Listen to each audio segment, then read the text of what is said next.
Good afternoon, live Audiophile Roundtable, Clickbait, Myths, and Vinyl Misinformation with none other than Tracking Angles, Michael Fremer. How are you? I'm doing good. How you doing? I'm doing real good. Hey, lots to talk about. We haven't been on sort of one-on-one for a while now. I know it's always fun when you come on, we do our thing. Last Thursday was a big day for us Beatles fans. The Beatle mono box that hasn't been seen or heard of since 2014 was reissued using the plates that Optimal has stored. Sure. What are your thoughts on that? It sold out in a New York minute. Of course it did. It's like a spigot. You open the spigot, you press that record, it gets sold. And they limited it to four per person. Which is too high. Yeah, I think it should have been one per person as far as I'm concerned. Exactly. You know, anybody who speculates, anybody who uses vinyl records as an instrument, as a financial instrument, it's really I never understood that. That's not a place to make money. You can make money in many other places other than that. I know some of those people. You know, I buy two, I put one away, and I play one. Okay, you put one away because you want to have one to play if you ruin it or something. I get it, but they do it to sell it later. I don't get that. I don't know. Well, I mean, the box set that was sold last week is already up on eBay for over $1,000 per box, and those sellers don't even have their box yet. That's not till July the 18th. Is there a possibility that on July the 18th, Universal and Apple just drops more box sets? I was just going to say, wouldn't that be great? That's what they really should do. Just to say, enough of this speculating. You know, it's just annoying. But look, what can you do? Whoever thought this would happen, 10, 15, 20 years ago. Does it surprise you that it happened? I always hoped it would happen. I worked towards it happening. I could show you a letter I sent to Billboard that they published in 1989 or so, in which I gave up and I said, okay, it's over. The war's over. The digital people won. That, boy, if I could sit anybody reading this down in front of a decent stereo and compare an original pressing with what you're buying, what you're getting rid of and buying over on CDs, you would hear that the record sounds so much better. It's ridiculous, but the war's over. At that point I had given up. And, Joe Harley and I would sit around and say, what can we do to make vinyl come back? And we both said, if we could just get people to listen to it, to sit down and hear it, I think we could have something. But neither one of us thought anything like that would happen. So the picture I'm showing on your Tracking Angle website is you holding the master tapes for, it looks like 4 different Beatles albums. Well, that's the White Album. So each side is so that's just the White Album. That was just that. It was just, I'll tell you, you hold that in your hand, your whole body vibrates. I can't even explain. Well, look at your face. You're like on another planet there in that face. Look at that smile. Of course. The story behind that is so amazing. So when I was in Boston in 1969, I just gotten to go to law school. And the first day there, I walked from the law school to Kenmore Square, and I heard there was a record store there. And there was on the corner in New England Music City. And I could see up at the top of the steps, there was one of these point of purchase cardboard boxes, containers. And the record that was in it was sealed in plastic. It was not shrink wrapped. It was just sealed in loose plastic. So I knew it was an English import, and I wanted to go see what it was. So I walked up the steps, and it was Abbey Road, which wasn't due out in America for a couple of weeks. And by then I already had all the British Beatle albums. I didn't want anything to do with the American records. And so I bought the copy. And so I later did all the radio commercials for New England Music City. And then I met the buyer, and the buyer for that record was a 16-year-old kid named Steve Berkowitz. So Steve Berkowitz was the buyer who put the Abbey Road record in that store early before it came out. And then years later, it was Steve Berkowitz who invited me to Abbey Road to hear the master of the White Album. I mean, nobody who streams music is ever going to have an experience like that. It's just one of those great experiences. It's the tangible aspect of vinyl. I mean, that's what it is, right? We get that compared to the streaming. Yes, I want to show you this. I never published this, but I'll show it to you. So is this never before seen to the public? Is that what you're showing us? Never before seen by the public, but will be seen first on Steve Westman's. So set it up before I put you on full screen. So when I got to go there, so the way they did this, so Steve and Sean McGee got the tapes out of the vault, and when they did this, there were no tape. Only one tape machine was allowed in the room at a time, so that nobody could make a dub. I mean, they were very careful about this. So when you hear people saying, "I've got a copy of a Beatle album mastered at Abbey Road," copied it, didn't happen. They have something else. So they got the tapes. They played the tape. The tapes were all in great shape. They played them once and digitized them at 9624. See, I told you they were digital. Calm down. And every master engineer makes a digital copy first, especially if they're cutting from tape. We know this, right? Right. And so they were using that to go back and forth and listen and do the equalization and decide how they wanted to have the final equalization. Very few people take a tape and run it and cut a lacquer. Very few. And when that's done, like the Electric Recording Company does that, and when they do that for rock records, they don't sound very good. And I love that company's classical work and I love their jazz work, but when they do rock, they just they did Crosby, Stills and Nash, and they just took the tape, cut a lacquer, and it sounds dead. It's anemic. But their customers, that's what they want. They want to have a copy of the document. They don't care how good it sounds. You compare that to the 75th anniversary thing that Chad did, there's no comparison. No comparison, I'm sure. Yeah. And the 75th anniversary is the best version of that I've ever heard. And they didn't use the plates from classic records. They did it over again. And whatever they did, it's just that much better. Yeah, because Chad gives you all the free records and you have to shill for Chad. This voice is in my head. You have a shilling voice in your head, Michael, or something. I hate that person, but he's there all the time. There you go. He's there all the time because when I post stuff on the internets, those guys. So interesting comment here. Americana Sam says the U.S. record set is on sale again on Amazon. You're talking the mono box is on sale right now. Would that be possible? I don't know. Unless you can sell a record, you can sell on Amazon, a private individual. So maybe a third party, maybe. Yeah, like you could sell on eBay, you could sell on Amazon the same way. So I don't believe that the box is for sale because it was only available through the Beatles website. And if you went up to the Beatles website and weren't a member, you didn't see it. As far as I could go, I went on there after someone told me it was. Well, Mazzy and I were live, Michael, on Thursday, and then that was the big thing. All the viewers are trying to go to the UK site, go to this site. I can't find it. Some were able to order, some weren't. But I was reading here in some of the comments that apparently, let me just see, that it's still available in other countries. The box set, that is.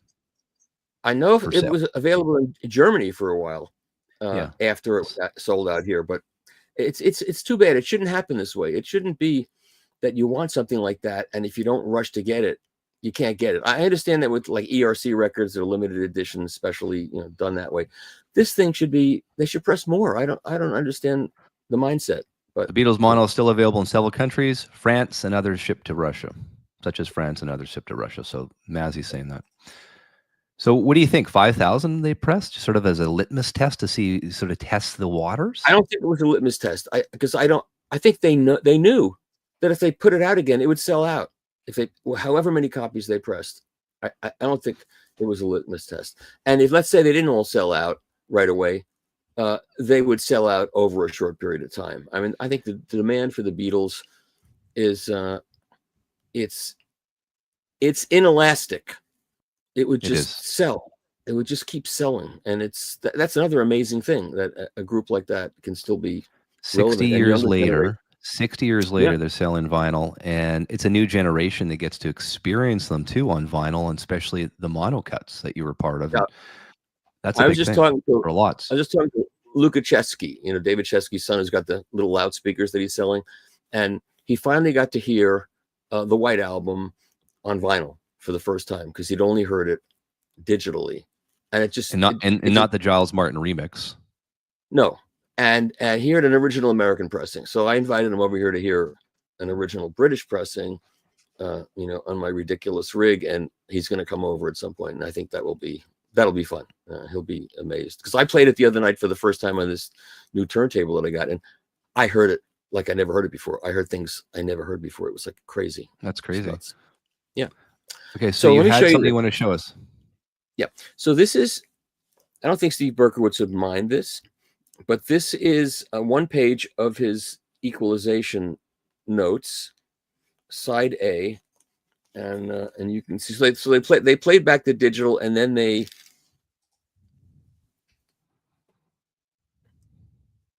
So you can see. So these would be Berkowitz's digital notes, right? Correct? Yeah. Okay. Yep. But that was, since they transferred it flat, they had a very good idea what they were hearing. And so these And digital notes from hearing the digital file would be used to cut it from tape when they were ready to rock and roll it. exactly. Exactly. So, it's like I said, it's not a straight across transfer. And Steve came over here to hear the record played back after it came out. And we compared it to an original mono pressing to hear, it was interesting. It was fun. They're different. They're different because the original mono was cut when Abbey Road still had a vacuum tube based system. So it's different. So the bottom end on the reissue is much better than the original. It's not because Paul is still alive. He boosted up the bass. Some of the stories that you hear are just like ridiculous. And the top end, I could say, depends on what your system is and what you prefer. The top end isn't as sweet as the original, but it's really well detailed. So, like I always tell people, when you listen to a record, you're hearing the mastering engineer's stereo system in reverse. And if you like that guy's stereo system in reverse, you'll pretty much probably like what he's done. And if you don't, you won't. So, this was a really great job as far as I was concerned. And the mono originals are very anemic in the bass, and these reissues are much better in the bass. So that's my opinion, and I'm sticking with it. Would you attribute that to just today's, I guess you already said it, but the technology today in the mastering chain would be a big part of that compared to 1964? Yeah, it's like Columbia Records had a beautiful vacuum tube cutting system for many years. So like when Kind of Blue was originally cut, it was a wonderful vacuum tube cutting system. And then at some point they switched to solid state. And some people say it's when the 360 sound logo at the bottom went from black to white. That's when it happened. But nobody really knows. The documentation of Columbia Records is among the worst. And you can talk to some of those guys who were around during the day, and I've spoken to many of them. Even Roy Halley, he doesn't quite. They don't quite know. The one thing we do know is that when you see a -1A, a -1B, and a -1C on a Columbia original, those are all first pressings, because they would cut 1A for the East Coast, 1B for Indiana, and 1C for Santa Rosa. That's how it worked. So if you lived on the West Coast, most likely you were buying a 1C, because that's where it was done. That much we do know. Then it went to 1B, 1C, 1D, 1E, 1F. So EFG were the second cut, and then just ignore that phone. And but when it got to 1AB and 1AC, nobody really knows what happened there. So, but anyway, that's getting off on a tangent that we don't want to get off on, right? So let's go back again. So Beatles Monobox sold out in 1 day, 2 days. Apparently, it's still on certain countries' websites. If you were to look, it was the actual announcement was only emailed to subscribers of the Beatles website. So I got it, you got it, a bunch of people got it. So it was a weird way to market it. And I think that's part of the issue and why a lot of people are up in arms. It was just sort of this throw it out there and see who takes it. Well, and that's really what happened. I think they wanted to reward the people who were subscribed to the Beatles store, because they found out about it first. That, as far as I know, that's how it was first announced on the Beatles. But I mean, store. Limit of 4 in US. It should. I mean, there's limit of 1 in Germany. I think other countries they should have just limited it to 1 per. That might have. I guess it wouldn't have mattered. People would have found ways around that too. If you're a flipper, Michael. Yeah, the flippers. We don't go for the flippers. I'm not a flipper. What's funny to me is all these records when CDs first came out, and I was living in LA, and all these people would bring in their stacks of records and drop them on the Aaron's record table. And Marvin Etzioni was working behind the counter, from Lone Justice, and he was working behind the counter, and these people would drop their records off in disgust, and I would be there to say, I'll buy them. I'll buy those records. And they were marked down $2.98, $1.98. Yeah, it was a great time. Really was a great time. Well, I was talking the other day on my show. I was young enough to experience everything, right? So I mean, getting into vinyl and cassettes. Then of course the CD came around. I was amazed and blown away by this CD. All of a sudden, it's clean and clear. There's no pops or ticks, and you don't have to get up every 13, 14 minutes. It was, for me, young person, that was pretty cool technology shift. I never liked it, not 1 minute. And I was at the AES when they played the first CD for the public in California. Was And that it was Dire Straits? No, it was Roxy Music's Avalon. That's what they played. And it wasn't on like a commercial CD player. It was this refrigerator size thing they had. Huge. And I am a big Roxy Music fan. I had all the British pressings, and they play Avalon, and it was like, oh my God, this is terrible. And I said to myself, all right, it's a new technology. It's going to get better. This is just showing you that you can take this little disc and, make music out of it, but it'll get better. But all the engineers around me were going, oh my God, that's the best thing I ever heard. Oh, we are so screwed. Well, I say we're so screwed. I think what made the CD so I think interesting was it was loud, a lot louder than the record. Loudness wars, right? That was a big thing in the 80s. Well, the original ones were not necessarily louder. It depends what you wanted to put on the disc, So, but anyway, I wanted to come here to talk about certain myths. That's the clickbait thing. I mean, we had that up as our thumbnail, and that was a big thing you and I were talking about a week or two back. The clickbait myths and vinyl misinformation. So, what is that all about? What does that mean? So, are we done with the Beatles for now? Because you don't have to be done with the Beatles. I mean, there's lots we can talk about the Beatles. We can get back to it. We've got another 45 to 55 minutes. Get that one? Get back? Okay. Back. That's a good one. Okay. All right. So the first thing I wanted to talk about is people complaining about record prices. That records are too expensive now. Hear that all the time. Yeah. Okay. So I have a little show and tell here, and of course, where I put the records to show you. They've disappeared, and I've got to find them. Mrs. Fremer's probably listening to them upstairs. Okay, so here's Meet the Beatles, right? So I bought this when it first came out in mono, and there is an EJ Corvette's C, okay? C at EJ Corvette's at this time was $2.49, and people are saying, yeah, that's right, that's what a record should be, $2.49. $2.49 in today's dollars is something like $24. So this is a $24 record when it first came out, not $2.49. It's $24. So keep that in mind. Here's a later. Just to get a stereo copy of this record, you had to go a distance to find the stereo section in the record store. The stereo at this point was not a big deal. So this is a C record. This is Sam Goody, a C record, and Sam Goody had like a sticker, and it was on sale. It was marked down to $2.49. You can see the $2.49. And handwritten. Yeah, I see it. They would do that. So at $2.49, when this came out, which was $65, again, it was like this is a $25 record. I don't know what this sells for now, but it's an awfully great record, and it's in great shape. It's love that. I love that I kept my records in great shape. I didn't let any of my dorm mates borrow any of my records. I was such a real record Nazi, and I paid off. So here's another one. So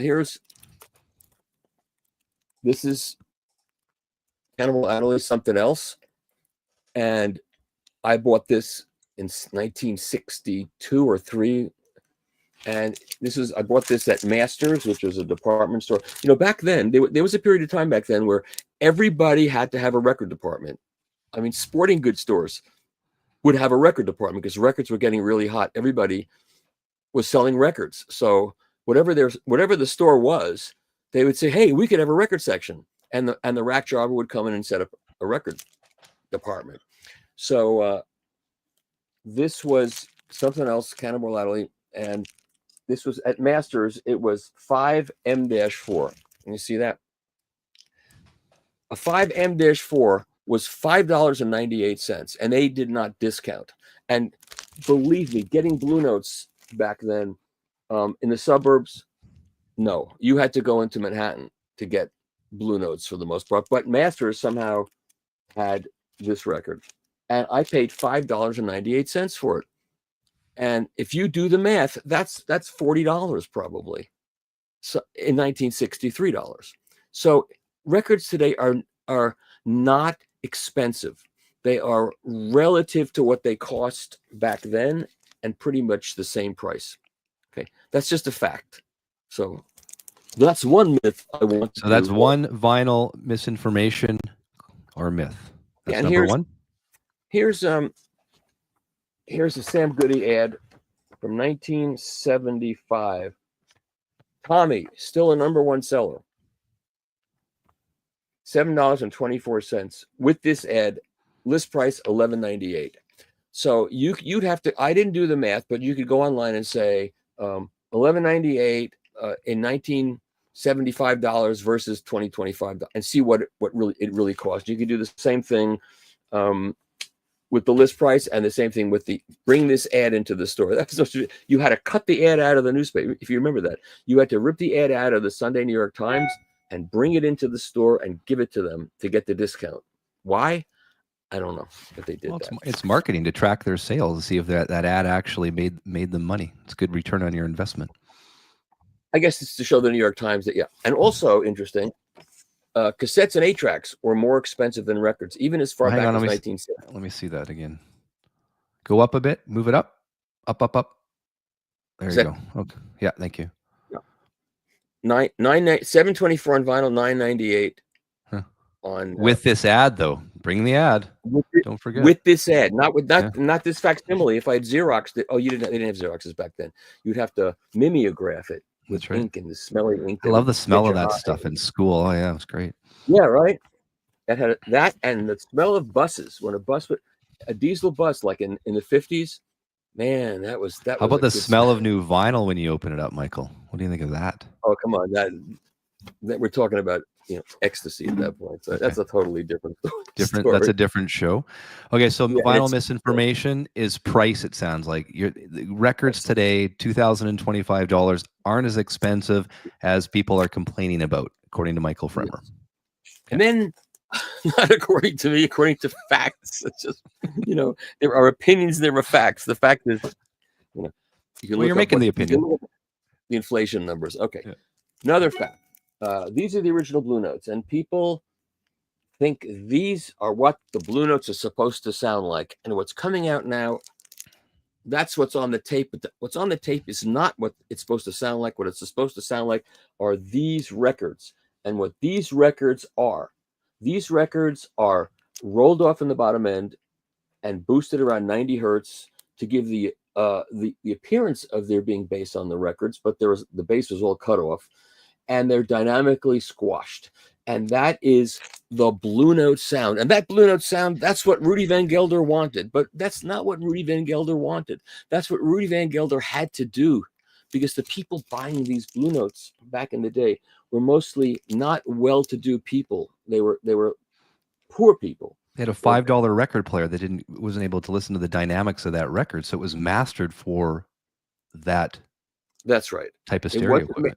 Wasn't mastered for your Reco Cut turntable with your Shure M3D or M7D cartridge, or your Stanton, whatever was available in early 60s. No, it was similar to the Beatles albums when they came out. It was mastered for the people that were buying them and what they could afford to play them back, so it wouldn't jump and skip out of the groove. And that's why Rudy hated vinyl. He hated it because it wasn't what he recorded and it wasn't what he wanted to release.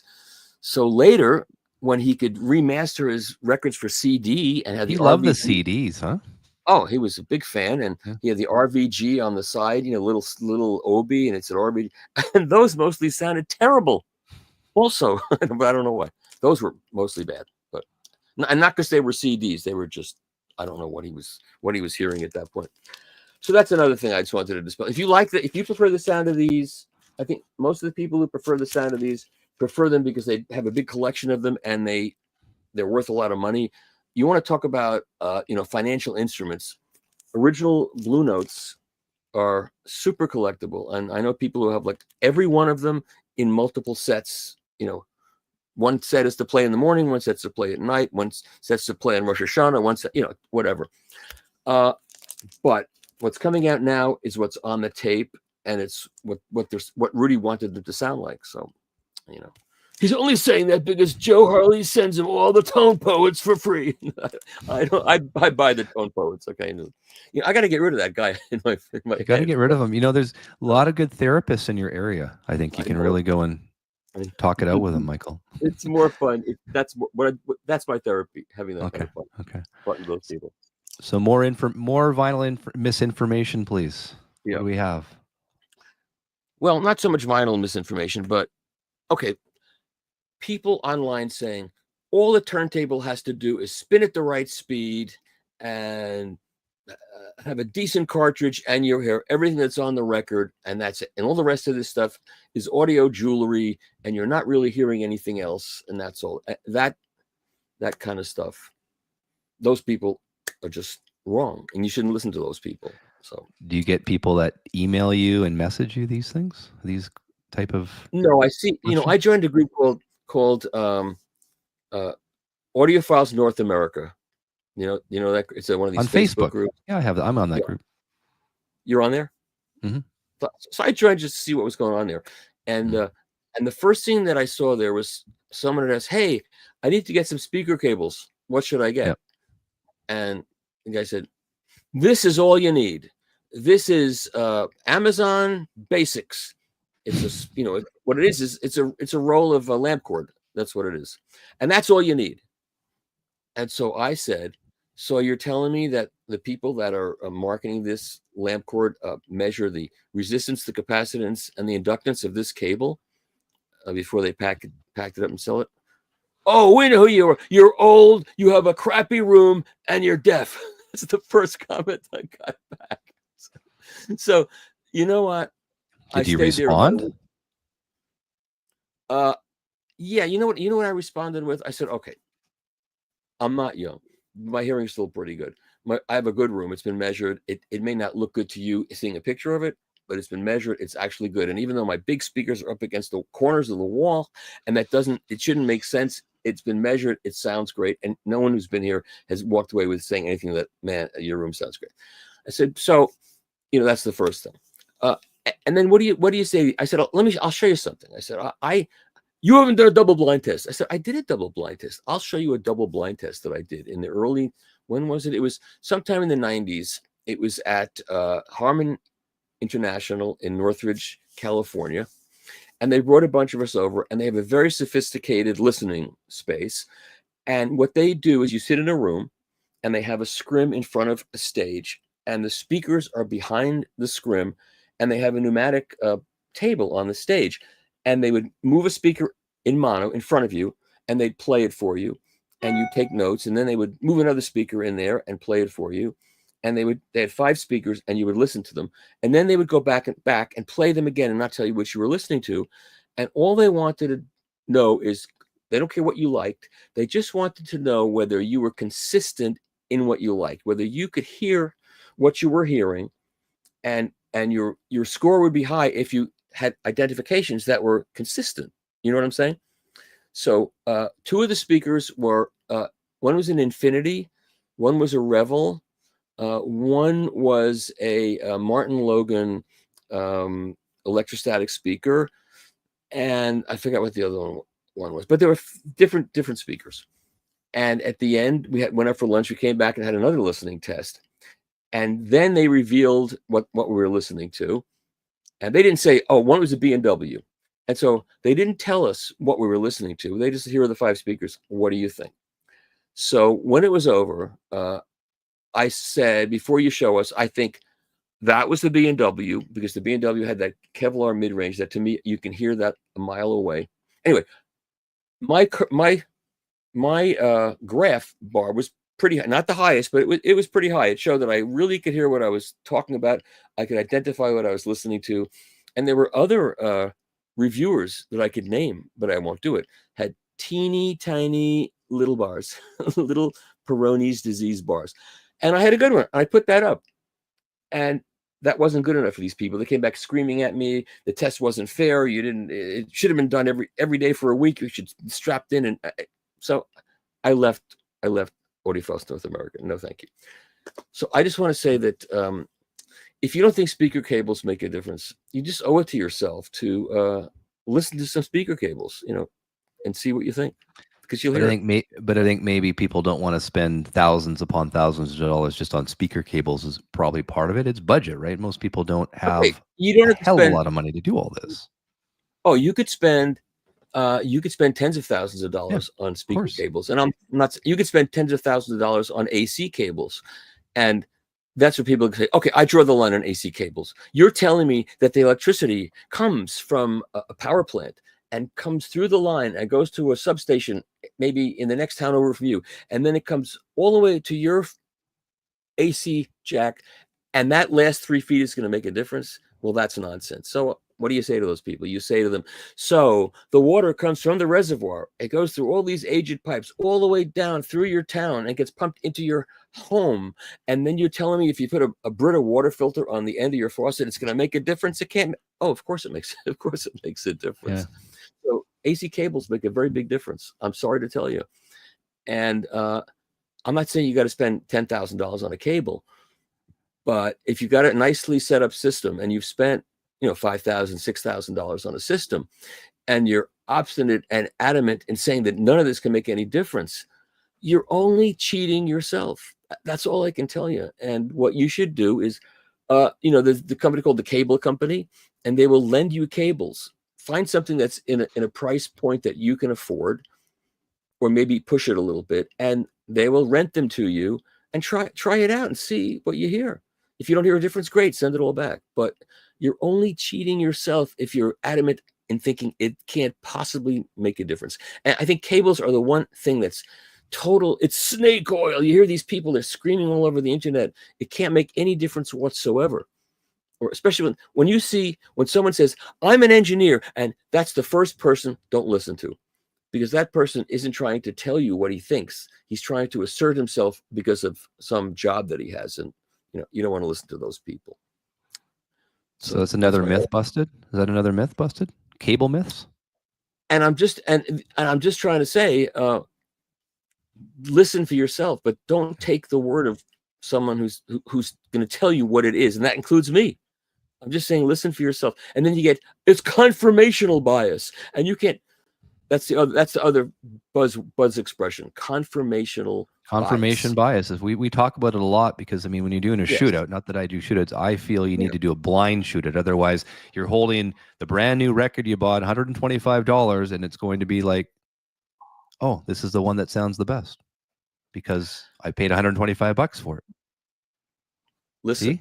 You don't, No, I don't buy that. I do tell people, when you go shopping for louds, and I've been saying this since the 70s, when you go shopping for loudspeakers and you walk into a store and they have a little push button thing and the red light goes off and they go between all the speakers, don't listen to loudspeakers that way, because if you do that, you're going to end up liking the brightest, hardest, most expanded top end speaker, because the ear gravitates towards high frequencies the way a moth gravitates towards a flame.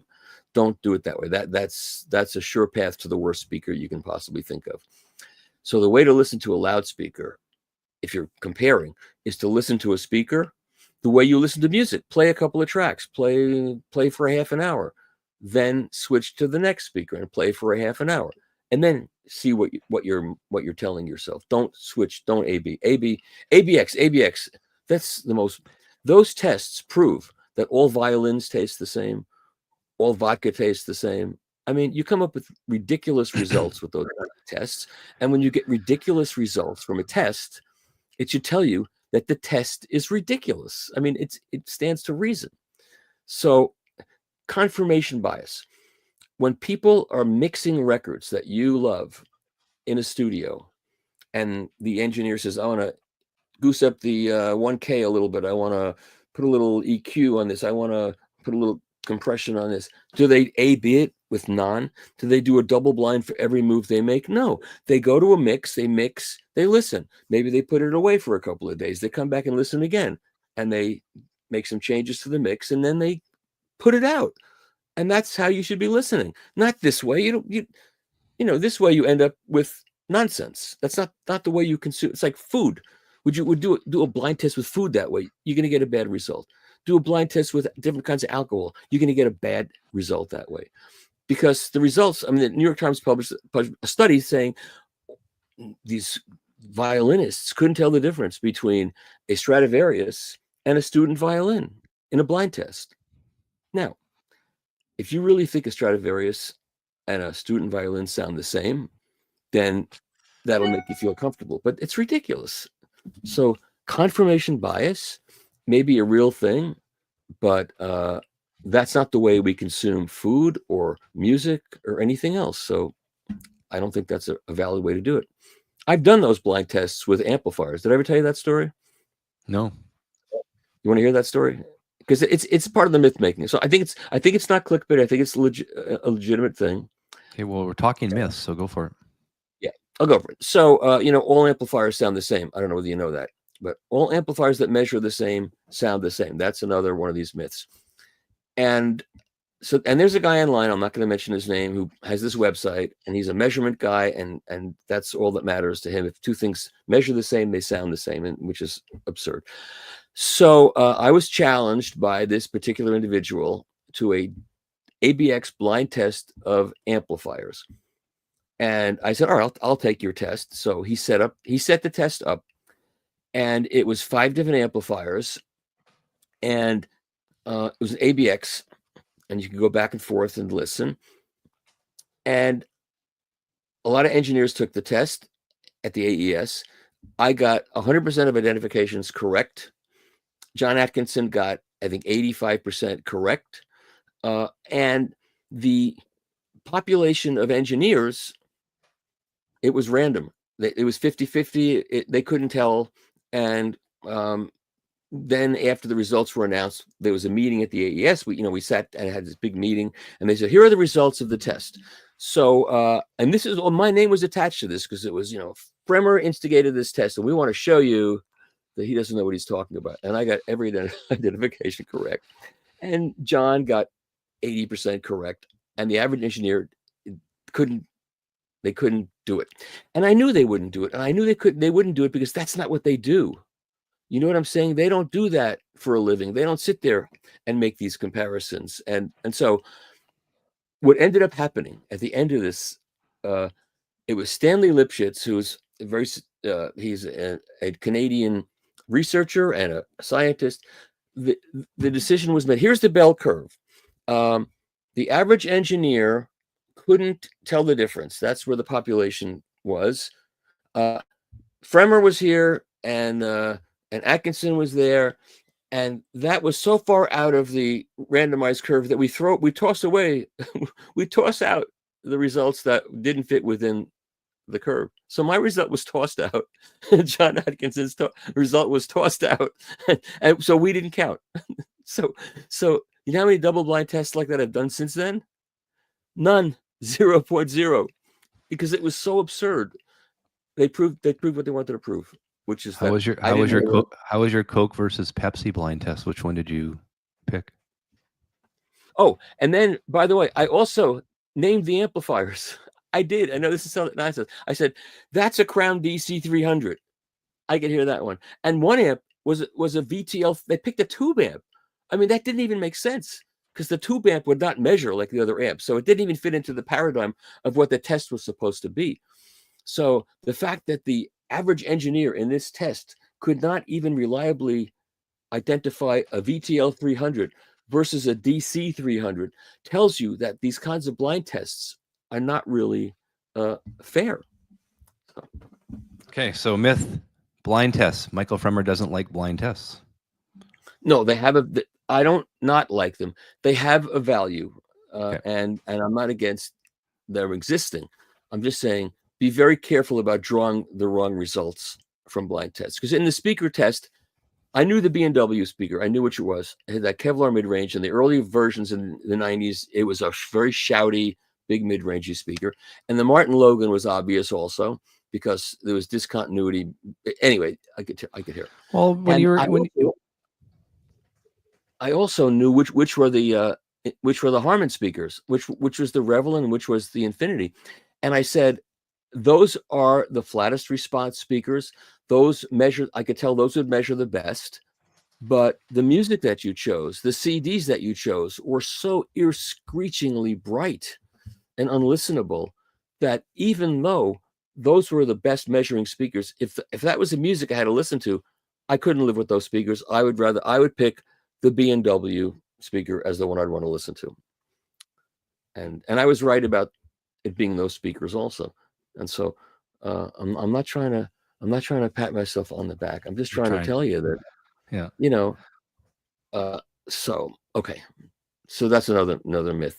So when you're going to listen to loudspeakers, don't go back and forth. Don't A/B exit. Don't worry about confirmational bias. Spend a half an hour listening to music and then change loudspeakers. And if you go to a store, any good hi-fi store is going to say to you, sit down, we'll play you the speaker you want to listen to for a half an hour, and then we'll take it out and we'll put the other speaker in and listen to that for a half. They'll do that if they're smart, you know. And if they look at you and see that you have an expensive watch on and your shoes don't have holes in the soles, then they'll know you're worth paying attention to. I'm going to change it up for a second, Michael. I'm going to change it up because Vinyl Me Please just announced, well, I guess there was news today that the record subscription company Vinyl Me Please was acquired by Vinyl Inc. New owners vow to restore the troubled service to former glory. This is an article, I believe, today at June 3rd, this morning, 12 a.m. Pacific Standard Time on Variety.com's website. There's now new owners, Michael, of Vinyl Me Please. Oh, I got more news, even newer news that Vinyl Inc. has been purchased by Vinyl Siding. And Vinyl Siding is now going to be putting siding on your house and selling records. No, just a joke. It's just a joke. But so you're Canadian. I didn't expect you to get the joke, but that's okay. I got the joke. But that is big news. That's so good. these people have actually own a couple other subscription services. So they're buying Vinyl Me Please's assets and of course goodwill, which is their name. And we'll see. We wish them well. We'll see what happens. I know you had one of the question that you had was what pressing plant were they going to use? Well, not only that, but what is going to be the basis upon which they are going to release box sets and records? Who's going to do the choosing? Vinyl Me Please, if you were there at the beginning of Vinyl Me Please, were you there at the beginning of Vinyl Me Please? They were not good pressings. They had good titles, but they didn't really care that much about the mastering or what the source was. They didn't care. They didn't know. Over time, they learned. And then towards the end, they were doing great things. I mean, that Miles Davis box they did I bought that. It's great. Yep. They did a lot of good things. And the question now is who is going to be making the executive decisions? I think that's going to be really interesting. It's a guy named Nick Alt. He's an entrepreneur and new president of the direct-to-consumer company. So that will be, and he's got experience. So we'll see where he takes us. Yeah. Experience means he knows how to run a business. He knows how to market. That's good. Now we have to hope that he also is imbued with the values that almost everybody watching this has about mastering from a good source, having a good person cutting the lacquers, and also pressing at a good pressing plant. That's what we hope. So I'd have to agree with Dr. Bryant. 23, the Miles Davis box from VMP may be their crowning achievement. Yeah. And that's an interesting series because when Miles did Kind of Blue and all the early records, those were when Columbia had a wonderful mastering chain, and those are spectacular records. Then in the mid 60s, when the quintet, the classic quintet, Miles and Herbie and those guys, those records sounded terrible. They were just bad sounding because the mastering system they were using sounded terrible. Those were bad. And then when MoFi redid them, everybody from Joe Harley to me to everybody who bought those said these are much better than the originals. And they were, even though they were, the DSC source records. They sounded great. That's all that mattered. They sounded great. And then people said, you can't hear the digital. That's a whole other story. I don't want to get into that story. But those were great, too, because their cutting system and what they were doing was much better than what Columbia Records was doing at the time. So, yes, they're staying in business. And this new company, Vinyl Inc., is taking over And I'm assuming it's going to be still a subscription-based company based on the fact that this entrepreneur, Nick Alt, has 2 other subscription-based companies already. So he understands the business model. And like Michael was saying, it will be nice to see if he follows through and has the good mastering engineers, has the good pressing plants used, that type of thing. That will, and of course, the packaging. Yeah, that's good. You know, the vinyl business today is such a vital business compared to what people thought it would be, that it's going to be a bubble, it's going to last a couple of years, and then it'll fade, and it's really driven by Taylor Swift, and you know, all those people are buying these records and hanging them on the wall. I mean, there's this group of people, and I could name names because I don't really like what they're about, who just want to see this fail. I don't know what their problem is. Oh, part of it is that they think that vinyl is a hoax, that it's a hype, that we don't really hear what we hear, that you know, it's a infinitely inferior format to any digital format, and you know, we just hear this over and over again. And as the years pass, what's happening is more and more people, especially young people, get to hear good vinyl playback, and it's fundamentally different. And digital's gotten much better than it was at the beginning. And you know, people say, well, take those old CDs out and play them on your new CD player. You'll hear it was really very good. And you know what? It's not true.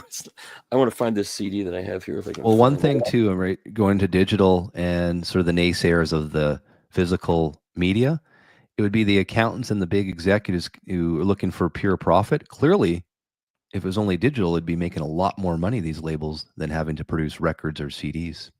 That would be one of the reasons why they're making a lot of money on streaming. Streaming is extremely. Yeah, I know. But imagine if it's only streaming. That's my point. Didn't have to worry about the cost associated with all the physical media. Yeah, but they're making money on vinyl too. Vinyl is, you know, it was a $1.4 billion business last year, and that's of what was calculated. I think the number was actually much bigger, but they don't think that's just new vinyl. Think about all the used vinyl, all the different record stores across the world. That's right. I wanted also to Clickbait, Michael. What this Clickbait title we have here? It says Clickbait. Oh, you know what? Okay, another Clickbait thing that drives me crazy is I listened to 10,000 turntables, and here are the best ones. Did you ever see that? There's lots of them out there. He actually said he didn't listen to 10,000 turntables. He probably got 150 million views on that, though. That's right. That's a maddening. You know, I've got this woman that writes for me, Abigail DeVoe. You know her? I've heard of her name, of course. She's wonderful. She's wonderful because she's got a YouTube channel that's extremely popular, and she never indulges in clickbait, and she does these fantastic historical perspectives on records and artists. She's the epitome of what YouTube should be, and she's popular. And she proves that you don't have to do clickbaity stories. You don't have to have these headlines. 10 things you should never do with your records. And then you open that story, and what is it?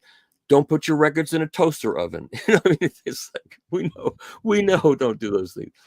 I just can't stand those headlines, and I can't stand the fact that some of those people have great followings. It's sad, and they don't know that much. But you know, what can you do? But that's the world we live in social media, digital world like this. That they found a formula that works for YouTube's algorithm. Clearly, I know. I mean, you and I are talking about audiophile and more expensive equipment and all that stuff. That's we have a niche market and sort of a niche audience compared to sort of a lot of these other people that talk more generalized. Yeah, it's true. But on the other hand, I put up a video of Steely Dan Gaucho, you know, the UHQR of Gaucho, of Babylon Sisters, and I played back on a turntable that costs $370,000, which is insane. But even through the YouTube algorithm, even through how it decimates it down from 9624 that I digitized it at to whatever it is, over 151,000 people have heard that, and they could hear what that turntable was doing. You could hear it. So YouTube caught that algorithm, the song, and then anyone that's played that song, probably it was brought up in their recommended list through the algorithm. So that's. And did they monetize that, or that you didn't? You probably lost the monetization. You got a strike on that That's for fine. using that. Yeah, copyright. I don't do YouTube to make money. I make a couple of bucks on it, but not on that video. Yeah. Universal took over, and the publisher of Gaucho, and I'm happy for Donald to make a couple of dollars. There's Donald, and exactly, and Walter's estate. Why not? That's fine. On the other hand, I put up a video last week from the Munich show in which they were playing. Yeah, I saw that. Hell Freezes Over. Come on, you're spending all this money on a room. You don't have to play that to get people's attention. Play something that's well recorded, that's music that people would probably enjoy the first time they hear it, and show them something new. But anyway, it's in the background of, I walked through the room, filming the room, and not only did Cass County publisher, which is I guess it's Don Henley's publisher, not only did they not monetize it, they took the video down. They blocked it so nobody could see it. So I had to mute the song and republish it. I mean, it's just so stupid. I once was in Mill Valley Records, which is a record store outside of Minneapolis, and I was shooting the store. It was a really good store, and I'm shooting the store, and the guy said, "Hey, have you heard of Sturgill Simpson?" I said, "No." He held up one of Sturgill Simpson's early records. He said, "This guy's really good. You should hear him." He said, "I'll play it for you while you go through the store." So it was on in the background in the store's hi-fi system while I shot the store. And then I put the video up on YouTube to show this Mill Valley Records, whatever the name of the store was. And his publisher blocked the video. I mean, this is a new artist. The stupidest thing you could do is block a new artist from being heard on YouTube by people who've never heard of him. I mean, how stupid can you be? But that's what they did. So, you know what it's like? It's like today when I watch television, my cable I have Verizon cable. And so lately what they've been doing is making the commercials that much louder. They've done that for years. Well, now it's so loud now. When it was a little bit louder, it was okay. But there's a law in the government now that you cannot make it louder over broadcast TV. So broadcast TV, if you watch, which is, of course has got a better picture and better sound, which put an antenna on your roof and watch high definition, and you'll really get to hear how good it can be. They can't do that. But on cable, they can make it really so loud now that, don't they realize we have mute buttons on our remotes that we can, it's just so stupid. Well, I think it wasn't for drug companies, there'd be no such thing as cable TV any longer. I think every second ad is a drug ad. Crazy. It's a drug ad. It's like, let's all be drug addicts. Buy my drug. Thank God for diseases. Thank God for diseases. Otherwise we wouldn't be able to watch. You never saw my parody of drug commercials? No. They're on my. You never saw them? No, they're on there.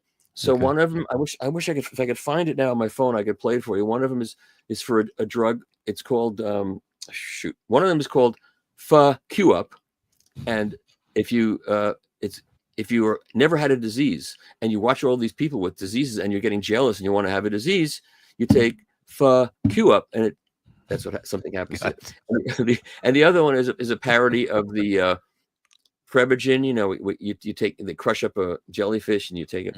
So it's a vinyl thing where if you don't have time to play a lot of records, you take two of these. It's crushed up vinyl PVC, and you take two, and you have the equivalent of listening to 6 records. And if I could find it on my phone, it's so funny, but I can't. Find it. So I want to go back because we don't have a ton of time left, but I want to go back again. I know the hot topic, Beatles mono box. You were there. You were part of that whole process back in 2013, I guess, and it came out 2014. Yeah. We know it came out last Thursday. A lot of folks are not happy because I think it was like $585. Now, if you wanted that repress, over $1,000 when it comes out July the 18th. What do we speculate? Can I speculate? They press about 5,000 to 10,000 of the 2025. Just humor me here. What do you think? I wouldn't even speculate because I don't know. Yeah. You don't know. And people, I hope no one complains about the price because again, the price is not excessive for what they did. They went full bore doing that the right way. They put the money in, I mean, I got a call I got the call from Abbey Road. This guy says, Mr. Fremer, this is so-and-so from Abbey Road. We read your criticism of the stereo box set, which was cut from digital files, and we're going to cut the record, the mono box set, the way you wanted it done in all analog. Would you like to come watch us do it? Yes, I will. Yes, I will. Yeah. That was one of those days. I will never forget that day. It was just great. So I don't know how many. Did they pay for the plane ticket too? I hope. They paid for everything. And I'll tell you one other great story. Okay, one other quick story. So when the mono box set came out, they decided to have a presentation at Electric Lady Studios for the public. All right. So, Steve Berkowitz called me and said, listen, can you help us get a stereo system into Electric Lady Studios? We did some previous ones at Electric Lady using a PA system we brought in, and that wasn't very good. We want a good stereo to be there. Can you help us? So I made some phone calls, and I did this in like 3 days, I think. I managed to get Innovative Audio in New York to bring over a really good stereo. We had a couple of nice Wilson speakers. We had a really good turntable. We had good cables. We had a great system set up, and the audience came in. These people none of them had ever heard a really good stereo, and we played selections. And I said, I'll DJ for you. So on the panel was Sean was there, Ken Scott was there, Mike Metler, who now runs my old website, Analog Planet. And, I started that website. It's my legacy thing. I wish them well. I no animosity towards Analog Planet, wish them well. So Mike Metler was up there as the guy doing the talking. And that was it stung me a little. I was still at Analog Planet at that point. So it kind of stung me that they got him to do it and not me, but I got the system and I was the DJ. Okay. And so that way, nobody, Mike Metler and Berkowitz and Sean McGee, whoever else was there, didn't have to get up and change the records. I did all that. And then I told them what the system was. In between each break, I cracked jokes and told them what was in the system. And it worked out really well. So it was entertaining and those guys could do their talking. So when it was over, Ken Scott said to me, you should come to California. We're doing this again at the Grammy Museum. You should come and do the same gig that you did here because it worked out really well and it was entertaining and you had good stories to tell and blah, blah. So they all want to do it. So I go up to the woman from Universal and I'm standing there with her. And by the way, I had to schlep my box into the city for them to play because they didn't have an extra box at the time. So I had to put my box in a piece of luggage and, carry it into the city.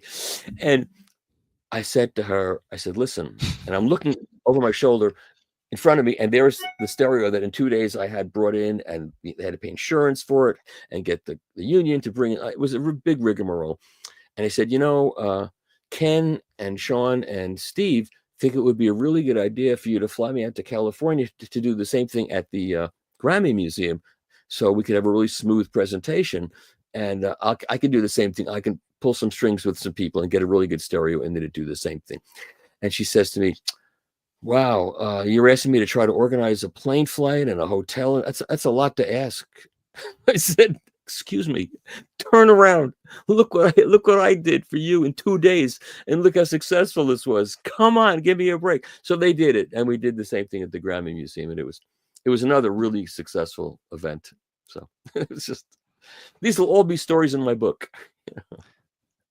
That's the thing. I mean, I guess you can't speculate on how many were pressed, but I hope they do it again. I mean, we know there's a minimum and maximum they could press of this box if they wanted to, based on how many mothers and fathers they have from the stampers, etc. They might even have backup stampers. Do you think you even have backup stampers for all this stuff? What do you think? Why not? Because once you have a metal part, the metal part's not going anyplace. But there's no doubt that once you put the metal part on the press, it's stupid not to press 500 or 1,000 copies. You got it up there, press them. The expense, it's more expensive to put the metal part on the press than it is to actually press the record. Yeah. So the 2025 box, GZ printed them? GZ printed the jackets, I'm sure. Yeah. I think. They have a great printing press. And it's interesting in Europe, like GZ has their own printing press. Optimal has a terrific operation. The pressing plant in the Netherlands has a fantastic pressing plant, and also they do their own jackets. So when Patrick Leonard did his record, the one that I shepherded the vinyl on, which is a great record, please go listen to it, stream it. It all comes down to mood. It's a wonderful record. The vinyl's fantastic. When that came out, Storm, which did the original Dark Side of the Moon graphics, they did the graphics for Patrick's record. And the German guy called me and said, "So we'll send the artwork to the pressing plant." I go, "No, you don't send it to you got to send it to a separate printing press company." What? I said, "No, a different company does it." So that put the project back, like, I think 6 months between the time of getting all the material to Stoughton Press, and they said, "Okay, we're sending, Stoughton's going to have the jacket, the label art too." I said, "No, they don't do the label art." It's like, what? So yeah, no, one company does the label art, one company does the jackets, and one company does the pressing. That's how it happens in America. It doesn't happen that way overseas.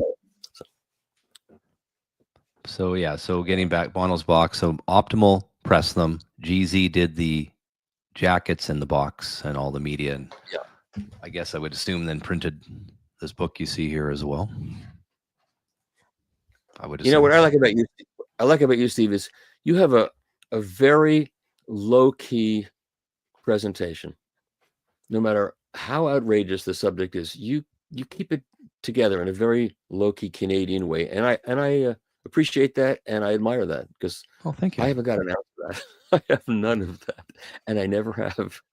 So I did predict, if you look at 20 mothers, 20 fathers, 600,000. That's without any backup stampers as well that they could press all together. We know they're nowhere near that many, so there's lots of room.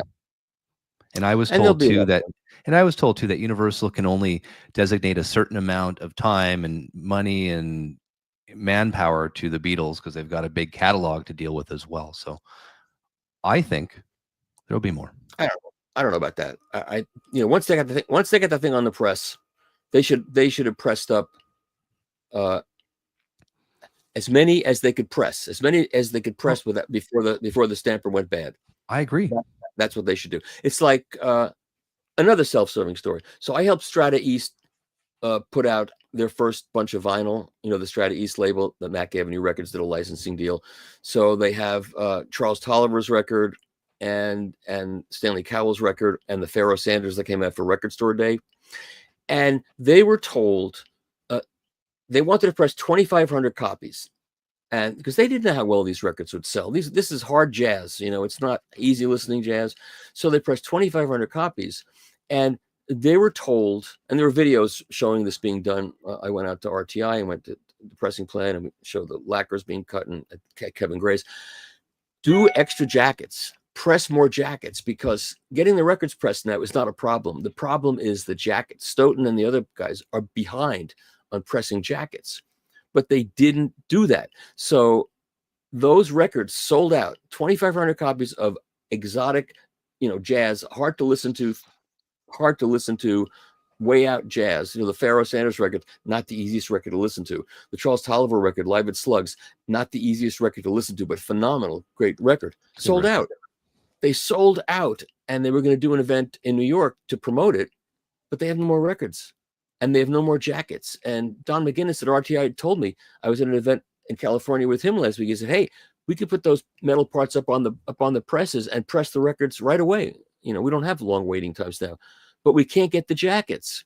So, if you're doing a record, press extra jackets." That's exactly what Kevin Gray was telling me when he first started into the record business. It was the jackets he was waiting on most times. That was the big stress for him. Yeah. And of course, Stoughton had put in a whole big new Heidelberg pressing, printing press too. So even that capacity wasn't enough for what's going on. But Steve, vinyl is dead. It's dead. It's a blip, and it's going away, because people are going to realize over time that the records are very expensive, and they cut from digital sources. And if you're cutting from a digital source, it can't be better than what you're starting with. Never. It can. And there are reasons for that. So. Is that another myth we should talk about? Well, sure. Go. So if you have a 96K 24-bit file, and you decimate it down to a 16-bit file at 16 at lower resolution to make a CD, it's probably not going to sound as good as the 96K 24-bit source. If you make a record out of a 96K 24-bit file, and the mastering chain, like Kevin Gray, has a really, really top quality D to A converter, it's probably going to sound better than a CD played back on a really bad CD player, or even a 96K 24-bit file streamed on a bad streamer. And also, the idea that all streamers sound the same is simply not true. And this could be proven to anybody that streaming on Rune and streaming on Audiophile and streaming on all these various services, they sound different. And some sound better than others. And that's another reason. So take a high quality 9624 file, D to A converted on the top quality converter, have it cut to lacquer on a really good system, and make believe it's another plugin. Turning into vinyl does something to it. Even like in the digital domain, using a plugin, all these different things that we can do to a recording, change it. And so if making it into a lacquer and pressing it does something to it to make it sound better than the file or different than the file, that's fine. Oh no, you're adding distortion to it. Okay, maybe it is. But if it sounds better to your ears, that's really all that counts. There was a time when digital started, when all the microphones that were used tube electronics, they were selling off those Neumann microphones for a song. Why? Because if you measure them, they're noisier than the solid state microphones. They don't measure as well. So get rid of them all. And now what's happened? They bought them all back for huge amounts of money because they sound better. So if a record made from a file sounds better to your ears than a CD, that's all that matters. It doesn't matter that it has higher distortion because of intergroove distortion, blah, blah, blah. Doesn't matter. If it's more pleasing to your ears, that's all that matters. And that's all I have to say about that. Well, I was going to say, I mean, when CD first came out in the mid 80s, the jazz people were pretty excited because that was going to be the way to listen to your jazz collection, was on digitally remastered CDs. If you recall that was big news back then for a lot of the jazz people. I mean, Rudy liked it on digital, right? Rudy liked it on digital because his did we talk about this on at the beginning? We did. Yeah, no, absolutely. So yeah, because finally he could release his music the way he recorded it. No dynamic compression, no cutting off the bass. It was what he wanted. And for some reason, those RBG CDs did not sound very good.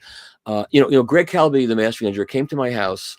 I met him in the late 80s through Vintage Sobs. That's a whole another great story. But I met him through Vintage Sobs. And he came over. He had just mastered the entire Peter Gabriel catalog. And he was very proud of what he'd done, and he was very excited by it. And he brought over the CDs, and I had all the original British Charisma Peter Gabriel records. And I knew what was going to happen when he came over. But I said, come on over. And he came over, and we sat down, and we started playing the CDs, and we played it. And it sounded good on my system, because my system actually at that point in my house was better than what Sterling had at their mastering facility. And then I took out the original British pressings and started playing them. And it took the first one. I think I played the one that had the car on the cover with the rain on the. That was number 2 or 3, whichever. And in about 2 minutes, his face went like this. He said, "What happened? What happened?" I said, "You heard that?" He said, "Yeah, what happened?" I said, "I don't know. I don't know what happened, but that's what happens. How many other things do you want to hear? We can play, I'll play whatever records and CDs you want to compare. And that's what happens. Don't ask me why. It's gotten much better, but that's what happens. It still does." Any more misinformation before we go, Michael, that you want to discuss? Vinyl misinformation? Let me look. Oh, here's an annoying thing. Just an annoying thing. these Bluesville records are phenomenal. You know these Bluesville that they're putting out these great records. Bluesville.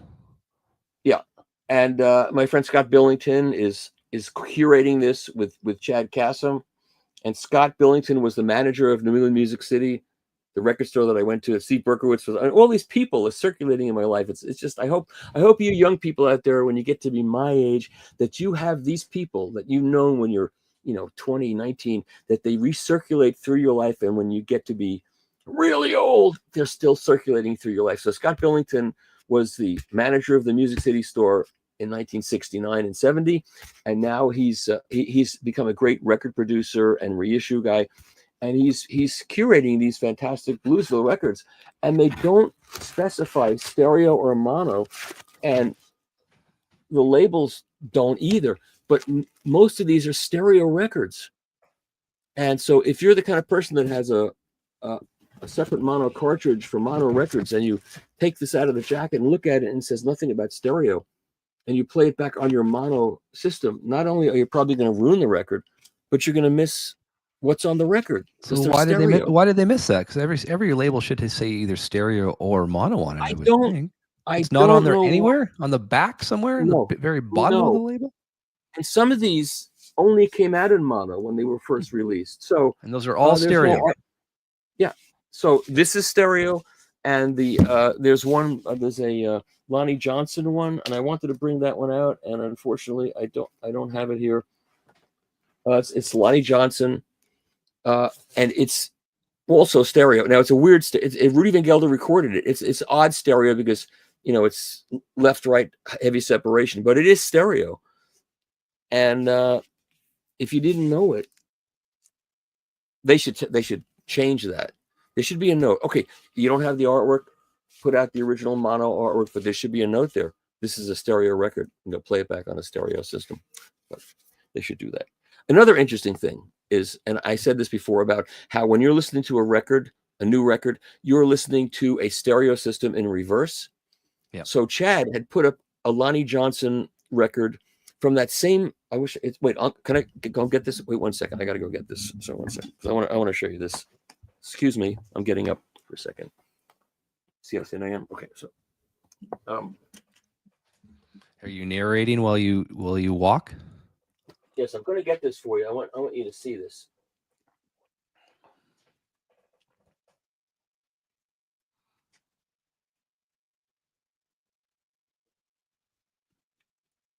Okay, I can't find the jacket for the Lonnie Johnson record, but some of you know the record, which you have it handy. But it's Lonnie Johnson with Elmer Snowden.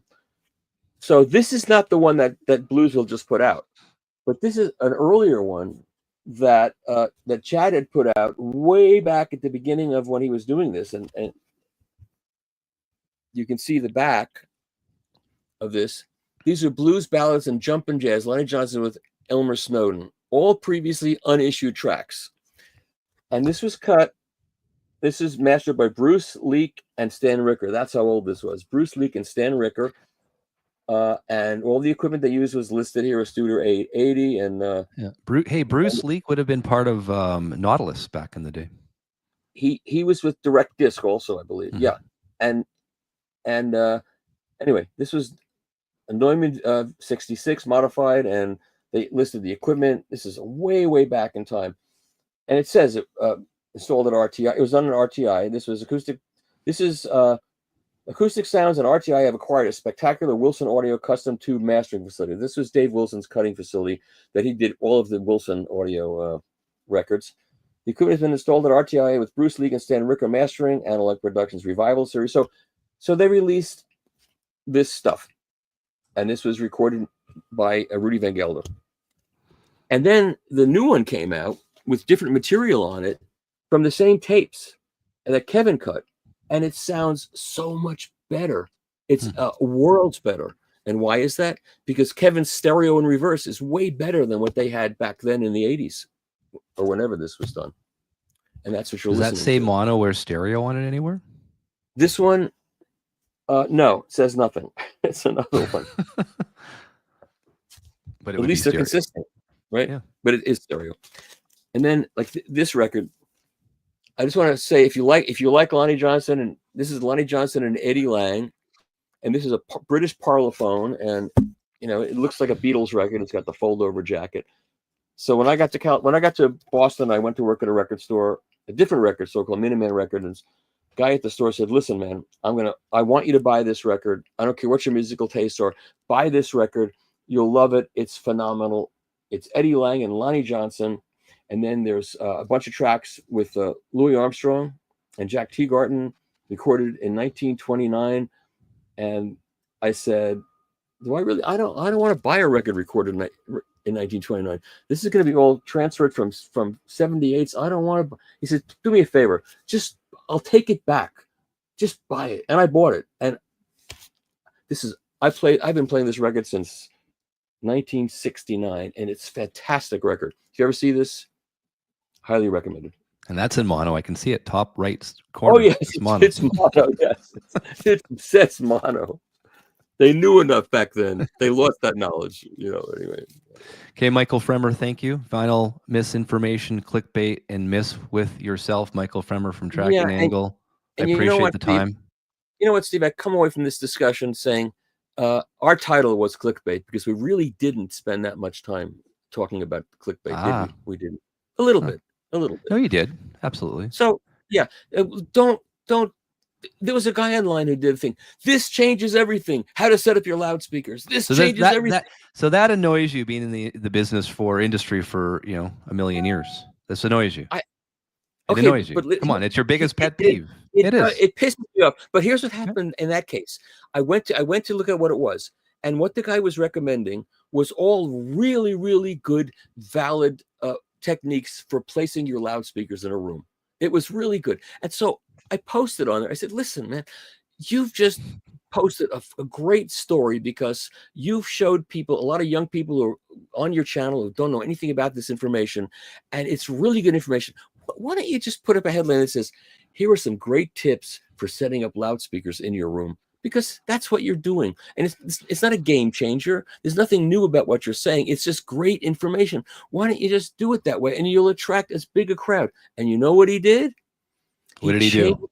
He changed the headline to a good headline, to a reasonable headline, and it made me so happy. Well, that's good. Yeah.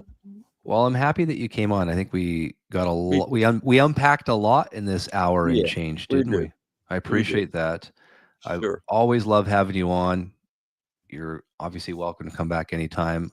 I think I'm curious to know July 18th when this whole Beatles box is shipped. Yeah.